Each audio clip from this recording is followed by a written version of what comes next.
Hello everyone, welcome back to Enlightenment. Last class में हमने discuss किया था इंक्लूसिव एजुकेशन के वेरी शॉर्ट क्वेश्चन, और जिन्होंने भी वो क्वेश्चन नहीं देखे हैं प्लेलिस्ट में हैं, वहाँ से आप जाकर उनको देख सकते हैं। और आपके आने वाले एग्जाम में ये क्वेश्चन आपको बहुत हेल्प करने वाले हैं।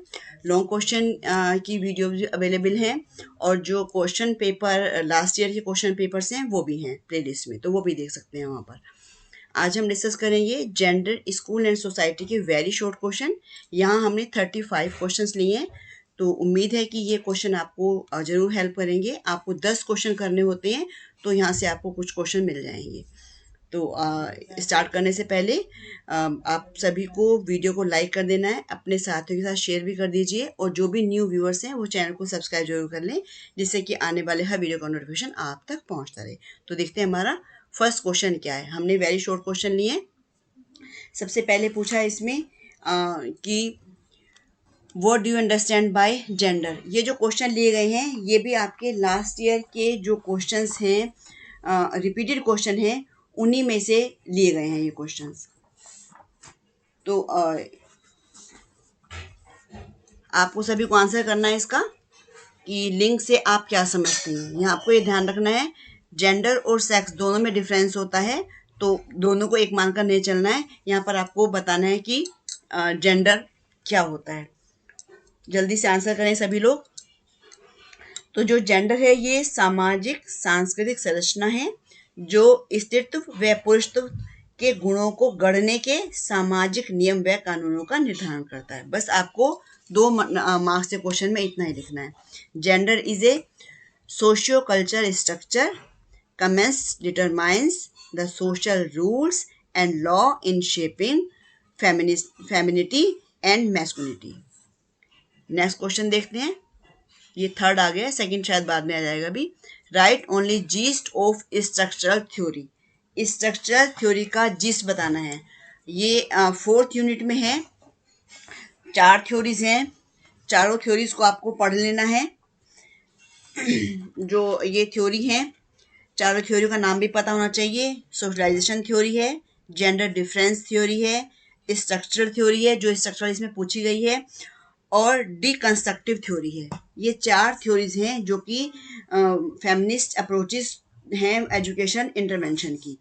तो यहाँ इन्होंने पूछा है स्ट्रक्चरल थ्योरी के बारे में पूछा है कि स्ट्रक्चरल थ्योरी क्या है। तो आपको 2 मार्क्स का क्वेश्चन होगा ये, इसमें ज़्यादा ना बताते हुए थोड़ा सा ही बताना है कि जो स्ट्रक्चरल ऑपरेशन है वो ये थ्योरी है, ये वुमेन ये बताती है inequality are a result of capitalism patriarchy. मतलब जो पैट्रियोकी सिस्टम है हमारा, कैपिटलिज्म है, उससे वुमेन को इनइक्वालिटी मिलती है। ये इस बात को बताती है। जैसे ये देखा, जैसे कि इसका एग्जांपल ले सकते हैं कि जो वुमेन को कम सैलरी देना, सेम काम के लिए जो मेल काम कर रहा है उसकी सैलरी ज़्यादा है और फीमेल काम कर रही है तो उसकी सैलरी कम है, और कुछ उसके ऐसे क्राइटेरिया फिक्स कर दिए जाते हैं। जैसे कि जो होटल में जो आया की जॉब होती है तो वो या रिसेप्शनिस्ट की जॉब है तो वो फीमेल को ही दी जाती हैं। तो ये इनका मानना था कि भाई ये हमारा स्ट्रक्चर इस तरह का बना हुआ है, जो इस तरह का समाजीकरण कर दिया जाता है, जिससे जो कि अगेंस्ट है, मतलब कि एक उसमें बांध दिया जाता है, संरचना में इनको बांध दिया जाता है। इसके बाद नेक्स्ट क्वेश्चन है, व्हाट इज फीमेल इन्फेंटिसाइड्स। कन्या भ्रूण हत्या क्या है। ये आप सभी को पता है कन्या भ्रूण हत्या का। आपको साथ साथ आंसर भी करने हैं और ये भी बताना है कि आपके कितने क्वेश्चन सही हुए, आपको कितने क्वेश्चंस के आंसर पता थे। जो ये फीमेल इन्फेंटिसाइड्स है, इसका मतलब है कि गैर कानूनी तरह से जो भ्रूण है उसको ख़त्म कर देना, उसको निकाल देना, इसे क्रिमिनल अबॉर्शन भी कहते हैं, और इसे प्री मैच्योर लेबर भी कहा जाता है इसको। यानी कि एक बच्चा जीवित है लेकिन उसको शरीर से बाहर निकाल दिया जाता है। तो और ये 2 तरह का होता है, एक नेचुरल अबॉर्शन होता है और एक आर्टिफिशियल अबॉर्शन होता है। इसके बाद है गेट द आउट वन, एक को बाहर निकालना है। इसमें फर्स्ट दिया है ग्रुप डिस्कशन। ग्रुप डिस्कशन आपको पता ही है क्या होता है। ग्रुप में डिस्कस किया जाता है, किस टॉपिक को लेते हैं ग्रुप में डिस्कशन करते हैं। सेमिनार एक और उसके बाद सिंपोजियम, और नेक्स्ट है portrayal of women in advertisement, महिलाओं का जो है महिलाओं को शो करना विज्ञापन में। तो ये कौन सा इसमें से अलग होगा? भाई सेमिनार में भी क्या होता है, कोई टॉपिक्स होते हैं, उन टॉपिक को लेकर डिस्कस किया जाता है, एक्सपर्ट्स बुलाए जाते हैं, वो अपने व्यूज़ को प्रेजेंट करते हैं। तो ग्रुप डिस्कशन, सेमिनार, सिंपोजियम ये तीनों एक जैसे हैं, और ये जो है इसमें ये अलग है, तो इसको हम आउट कर देंगे, बाहर निकाल देंगे इसको। नेक्स्ट है write one law related to children, बच्चों से संबंधित कोई भी एक कानून लिखना है। तो बहुत सारे लॉ बने हुए हैं, उन लॉ को लिख सकते हो आप। Child labour, prohibition of child marriage act है, right of education free and compulsory education act, protection of children from sexual offence act. तो इन कोई भी ये 2 एक्ट आप लिख सकते हैं, कोई भी लॉ लिख सकते हैं। उसके बाद है write two suggestion removing child marriage, बाल विवाह के निराकरण हेतु कोई भी 2 सजेशन देने हैं। तो इसके लिए तो ये क्या है कि हम अपने फ्रेंड्स को अवेयर करेंगे, अपनी फैमिली को अवेयर करेंगे, कम्युनिटी को अवेयर करेंगे कि चाइल्ड मैरिज जो है वो हार्मफुल है, और ये ध्यान रखेंगे कि कहीं पर भी ऐसा मतलब होने ना पाए, इसका ध्यान रखना है हमें। Promise to never be a part of any event that promote child marriage, ऐसे किसी भी इवेंट का हम पार्ट नहीं बनेंगे जो कि चाइल्ड मैरिज को प्रमोट करता हो। Write two main causes of domestic violence, अब ये पूछ सकते हैं आपसे डोमेस्टिक वायलेंस क्या होता है ना, और इसका ये पूछा है यहाँ पर कि इसके रीज़न क्या क्या होते हैं डोमेस्टिक वायलेंस के। तो बताइए, इसको तो बहुत सारे रीज़न हो सकते हैं। पॉवर्टी भी एक रीज़न हो सकता है, अनएम्प्लॉयमेंट भी हो सकता है कि बेरोजगारी रहती है जिसकी वजह से घर में लड़ाई झगड़ा होता है, और फिर डोमेस्टिक वायलेंस होता है, और लो इनकम होना, मेंटल प्रॉब्लम होना, और इस तरह से आप कोई भी 2 रीज़न लिख सकते हो इसमें। इसके बाद सेकंड क्वेश्चन यहाँ पर आ गया है, what is radical feminism, radical feminism क्या है?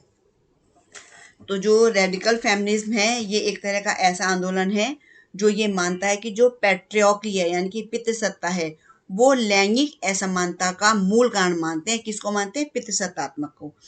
और इसे खत्म करने के लिए समाज को मौलिक रूप से पुनर्गठित करने की बात करता है रेडिकल फेमिनिज्म। मतलब radical feminism is a movement that believes patriarchy is the root cause of gender inequality and seeks to fundamentally reconstructive society to eliminate it. Next question है write any 2 reason of girls drop out, girls के बीच में ही primary education को छोड़ देने के क्या क्या रीजन हो सकते हैं, उन रीजन को बताना है। तो ये रीजन होता है कि स्कूल पास में नहीं है तो पेरेंट्स भेजते नहीं हैं, या बच्चे का पढ़ने में मन नहीं लगता तभी पेरेंट्स नहीं भेजते हैं, गरीबी होने के कारण भी बच्चे को नहीं भेजते हैं, किसी दूसरे काम में लगा देते हैं उनको, और mainly girls are impose to stay back at home और force to get married at an early age. कोई भी बहुत सारे रीज़न है, उन रीज़न को आप लिख सकते हैं। What do you mean bye class, वर्ग से आप क्या समझते हैं? तो वर्ग क्या है? ये एक ऐसा हमारा सोशल स्ट्रेटिफिकेशन है या सामाजिक स्थिति वाले व्यक्तियों का समूह है, जैसे कि हम एजुकेशन के बेस पर कह सकते हैं, प्रोफेशन के बेस पर कह सकते हैं, तो जो उनका लाइफ स्टाइल है उस पर जो उनका स्टेटस है उसके आधार पर एक वर्ग का वो सदस्य होता है। समाज में समान अर्जित स्थिति वाले व्यक्ति एक ही वर्ग रचना के होते हैं और वर्ग के सदस्यों में वर्ग चेतना भी पाई जाती है। नेक्स्ट क्वेश्चन है what do you mean by caste, बहुत इजी क्वेश्चन है, आप सभी इसको लिख सकते हो। कास्ट क्या है? Caste is a fixed social group into which an individual is born within a particular system of social stratification. जो कास्ट है ये फिक्स सोशल ग्रुप है, एक इंडिविजुअल का जब जन्म होता है वो उसी एक सोशल स्ट्रेटिफिकेशन में उसी की कास्ट में जन्म होता है, मतलब ये बाय बर्थ आती है। What is domestic labour, domestic labour क्या है? ये भी आप बहुत देखते होंगे, आप कहीं होटल में खाना खाने जाते हो तो वहाँ देखते छोटे छोटे बच्चे लेबर कर रहे होते हैं। इसका मतलब क्या है कि domestic workers are those workers who perform work in और प्राइवेट हाउस होल्ड। ये कह सकते हैं हम उसको, देयर वर्क में include task such as cleaning the house, cooking, washing, ironing clothes, take care of children, ये सारा टास्क जो है आपके डोमेस्टिक वर्कर्स के लिए आएंगे। Next, which of the following first of all drew the attention towards the wastage and stagnation at primary education level in India? Bharat में प्राथमिक शिक्षा स्तर पर होने वाले अपव्यय अवरोधन की ओर सबसे पहले किसका ध्यान गया? ये आपने फर्स्ट ईयर में भी पढ़ा होगा। ऑप्शन दिए हैं इसमें, वुड डिस्पैच, हरटोंग कमेटी, गोखले और गांधी जी। वुड डिस्पैच कब आया था ये बताओ, साथ साथ वुड डिस्पैच कब आया था, हरटोंग कमेटी का टाइम पीरियड क्या था, गोखले बिल 1911 का है, और गांधी जी ने तो ये नहीं दिया है, तो ये तो एलिमिनेट हो गया, यहाँ से ख़त्म हो गया। गोखले ने प्राइमरी एजुकेशन पर बात की थी। इन्होंने प्राइमरी एजुकेशन को प्रमोट भी किया था, लेकिन इन्होंने वेस्टेज और स्टैग्नेशन के लिए कोई इस तरह की बात नहीं की थी, तो ये भी ओवर यहाँ से चला गया। अब बचा वुड डिस्पैच और हरटोंग कमेटी, तो आपको बताना है दोनों में से क्या है। इसका सही आंसर है हरटोंग कमेटी और ईयर है 1929। नेक्स्ट है व्हाट इज ब्लैक फेमिनिज्म। अब ये जितने भी है ना फेमिनिज्म वाले क्वेश्चन कि ये ब्लैक फेमिनिज्म क्या है और रेडिकल फेमिनिज्म क्या है, ये सब आपको पढ़ लेने हैं। इनमें से क्वेश्चन जरूर मिलेगा आपको, शॉर्ट में मिलेंगे, वेरी शॉर्ट में मिलेंगे, लॉन्ग क्वेश्चन में मिलेंगे, तो ये सब आपको पढ़ लेने हैं। तो ब्लैक फेमिनिज्म बताना है, ब्लैक फेमिनिज्म क्या है। ब्लैक फेमिनिज्म भी एक तरह का मूवमेंट है and field of study dedicated to the celebrate of black women and their fight for liberation from structural sexism, classism, and white supremacy. The black feminist movement grew out of a desire to address the specific injustice black women face. I think आपको clear हो रहा होगा ये।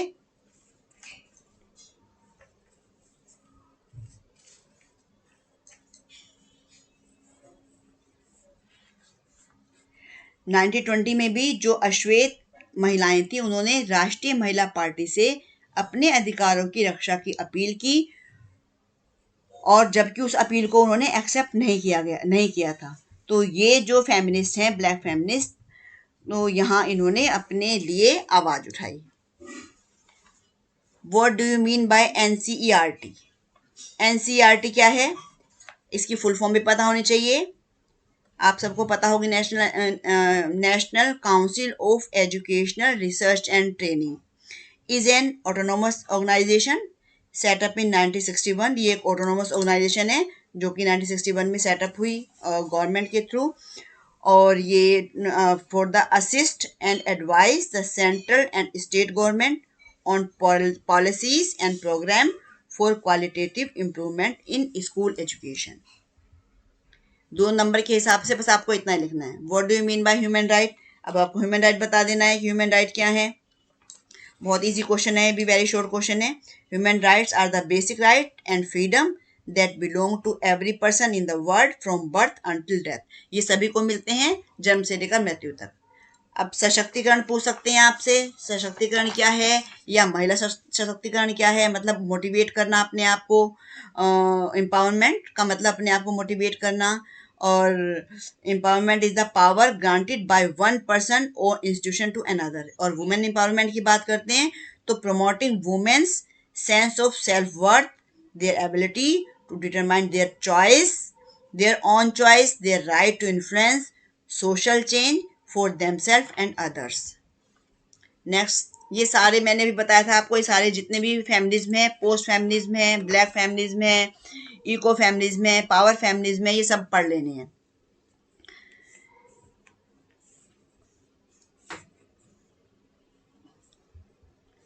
What do you understand by the society?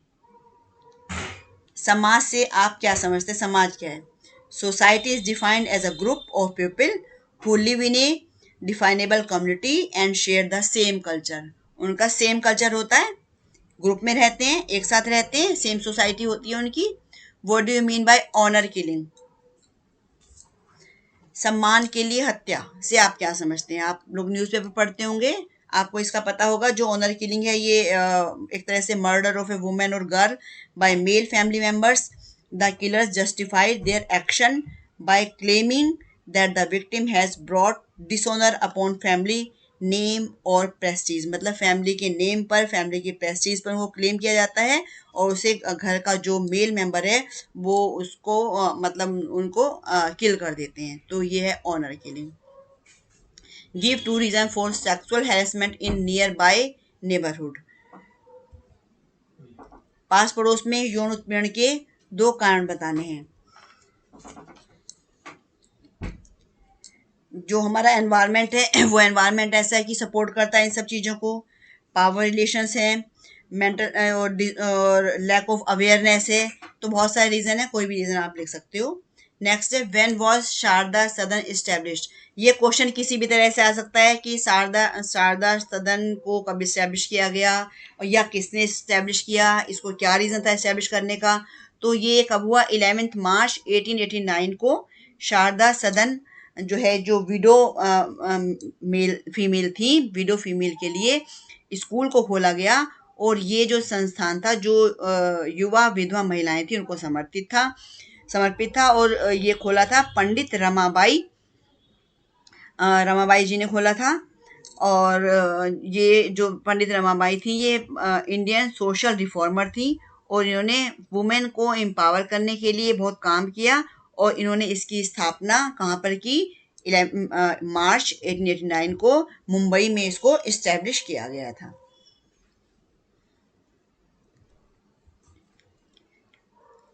To ways to stop rape. Rape को रोकने के लिए कोई भी दो आपको उपाय बताने हैं। कोई भी दो उपाय बता सकते हो कि भाई speak out against the root causes, stop victim blaming.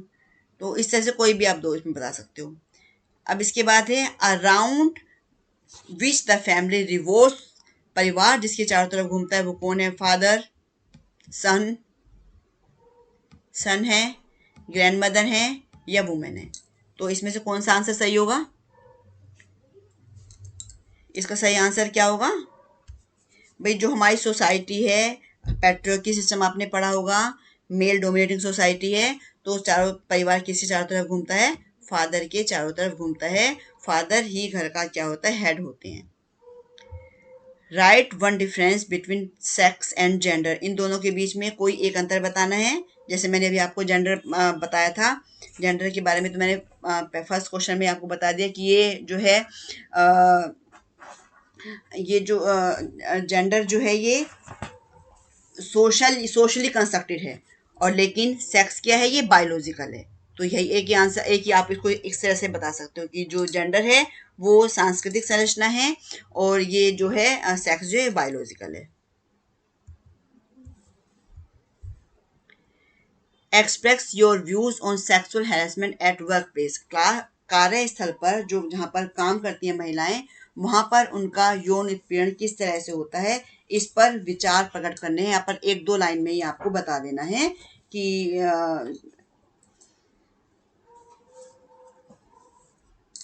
एक दो लाइन में इसको बता देना है आपको यहाँ पर। ये 4 मार्क्स में भी पूछा जा सकता है क्वेश्चन। ये 4 मार्क्स में लास्ट टू लास्ट ईयर भी आया था, और वेरी शॉर्ट क्वेश्चन में भी आया हुआ क्वेश्चन है ये। जितने भी सब क्वेश्चन है ये सब क्वेश्चन रिपीटेड क्वेश्चन है ये।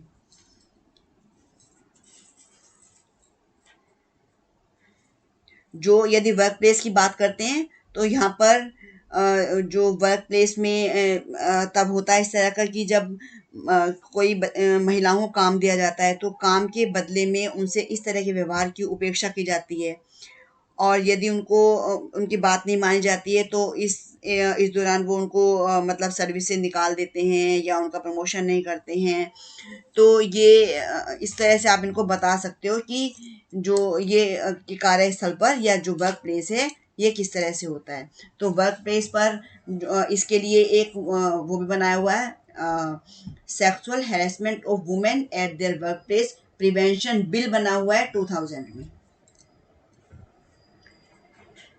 Agency that promote violence. जो कौन कौन सी एजेंसी हैं जो वायलेंस को प्रमोट करती हैं, बढ़ावा देती हैं? तो इसमें 4 दिए option, family, work place, school, या ऑल ऑफ अबव। बताइए क्या फैमिली में ही वायलेंस होता है? डोमेस्टिक वायलेंस आपने अभी पढ़ा था, है ना। वर्क प्लेस पे मैंने अभी बता दिया, वर्क प्लेस पे भी जो है हैरेसमेंट होता है महिलाओं का।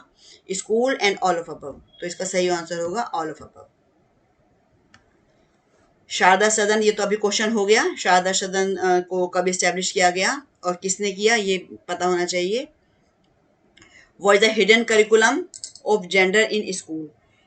हिडन करिकुलम क्या है? हिडन करिकुलम से related very short question, short question, दोनों ही क्वेश्चन आते हैं। तो ये दो आपको शॉर्ट के हिसाब से पता होना चाहिए और वेरी शॉर्ट के हिसाब से भी पता होना चाहिए कि यहाँ पर आपको क्या लिखना है। जैसे इसमें आपको एग्जांपल भी देने पड़ेंगे कि जो जेंडर में हम छिपे हुए पाठ्यक्रम की क्या बात कर रहे हैं, कि छिपा हुआ पाठ्यक्रम क्या है। भाई जो स्कूल में सारे सब कुछ सिखाया जाता है बच्चों को, उनको उनका कंसेप्ट नॉलेज दी जाती है, तो उनके साथ साथ हम कुछ और भी सिखाते हैं जो कि हिडन होता है।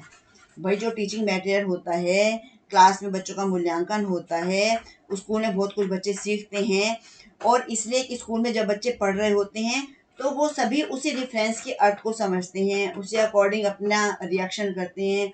और तो जब यहाँ पर ये है कि जब स्कूली जो बुकिश हैं उनमें भी हम देखते हैं कि जो जेंडर का जो प्रेजेंटेशन किस तरह से होता है, उसमें एग्जाम्पल कुछ इस तरह से दिए होते हैं। उन एग्जाम्पल को देख के पता चलता है, साफ साफ पता चलता है। जैसे स्कूल में हम गए, स्कूल में जाते प्रेयर होती है, प्रेयर होती है तो बॉयज़ की लाइन अलग और गर्ल्स की लाइन अलग। इसका मतलब अलग अलग उनको कर दिया गया कि आप अलग खड़े होंगे, आप अलग खड़े होंगे। इसका मतलब क्या है कि यहाँ उनको ये सिखाया जा रहा है, उनके बैठने की व्यवस्था लड़कियों की अलग लड़कियों की अलग, तो यहीं से डिस्क्रिमिनेशन हो रहा है। तो ये एक हिडन करिकुलम का पार्ट है। वो बच्चा देखता है तो वहीं पर उस तरह से ही सीख जाता है। जैसे स्कूल में कोई एक्टिविटी है तो गर्ल्स को हम बाहर नहीं भेजते हैं, गर्ल्स को कहेंगे आप आर्ट एंड क्राफ्ट का काम करो, आप डेकोरेशन करो, बॉयज़ को बाहर भेजते हैं। तो यहाँ क्या है, ये हिडन करिकुलम का पार्ट है, यहाँ डिस्क्रिमिनेशन हो रहा है। तो ऐसे बहुत सारे एग्जाम्पल आपको मिल जाएंगे, है ना। जब हम पनिशमेंट देते हैं तब भी क्या करते हैं, बॉयज़ को तो अच्छा सा पनिशमेंट दे दिया जाता है और गर्ल्स को कहते हैं चलो भाई नेक्स्ट टाइम मत करना ऐसा। इसके बाद है why is dowry consider as a social evil? इसको सोशल इविल यानी कि बुराई क्यों माना जाता है? डावरी सिस्टम को, दहेज को क्यों बुराई माना जाता है? भाई दहेज में क्या है कि भाई आजकल क्या है, उसकी कैश की डिमांड की जाती है। यदि पेरेंट्स के पास नहीं है तो उनको ज़बरदस्ती उसका इंतजाम करना पड़ता है। तो इससे क्या है कि हमारी सोसाइटी में गलत मैसेज जा रहा है, और इसके लिए कानून भी बना हुआ है, दहेज के रिगार्डिंग कानून भी बना हुआ है।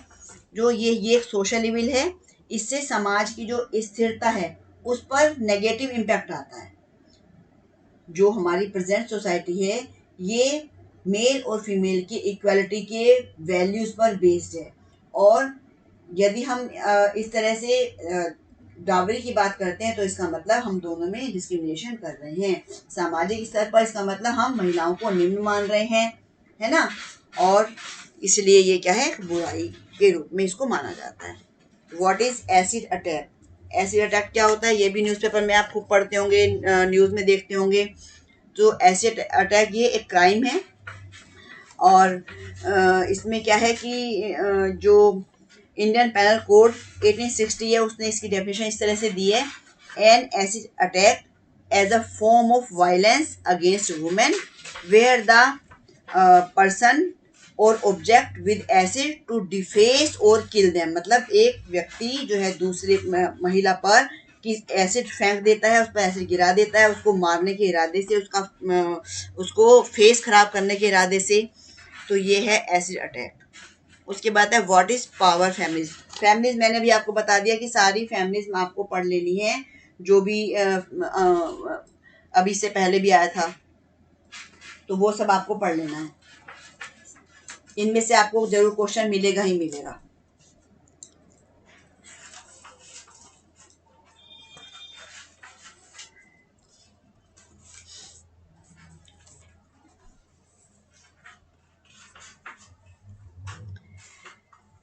Gender difference theory, gender difference theory, ये भी 4 थ्योरीज हैं, आपको चारों थ्योरीज पढ़ लेनी है आपको।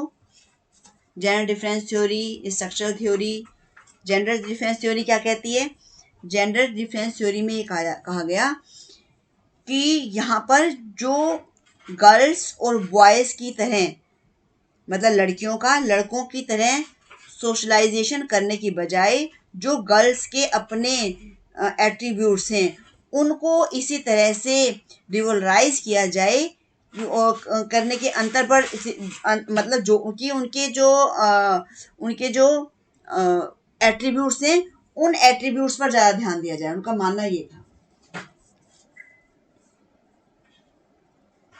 उनका ये मानना था कि जो गर्ल्स हैं वो एजुकेशन से संबंधित जो समस्याएं हैं अधिकतर स्कूल की संस्कृति से संबंधित, मतलब वो वहाँ पर सामंजस्य नहीं कर पाती हैं, तो इससे संबंधित मूल्यों को सार्वजनिक क्षेत्र से जुड़ी जो प्रवृत्तियां हैं जैसे तार्किकता है, प्रतिस्पर्धा है, और इसके द्वारा उनको ठेस पहुंचाई जाती है।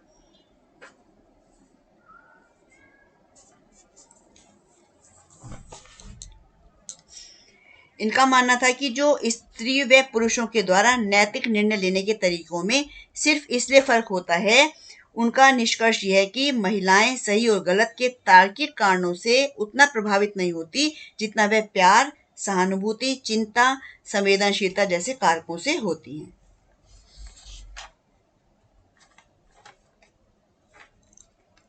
अब लास्ट क्वेश्चन जो है, ये लास्ट क्वेश्चन है आपका 34, which is the language as a new marker of discrimination against girls in the context of employment. इसका आंसर आपको कमेंट बॉक्स में देना है, इसका आंसर यहाँ पर डिस्कस नहीं किया जाएगा, इसका आंसर आपको कमेंट बॉक्स में देना है। तो यहाँ पर आपकी क्लास ओवर हो जाती है। उम्मीद है ये क्वेश्चन आपके आने वाले एग्जाम में बहुत हेल्प करने वाले हैं, और आज के लिए इतना ही। इसके बाद इंक्लूसिव एजुकेशन के क्वेश्चन हो गए हैं, और ये जेंडर स्कूल सोसाइटी क्वेश्चन हो गए हैं। इसके बाद नॉलेज, लैंग्वेज एंड करिकुलम के वेरी शॉर्ट क्वेश्चन आपको दिए जाएंगे।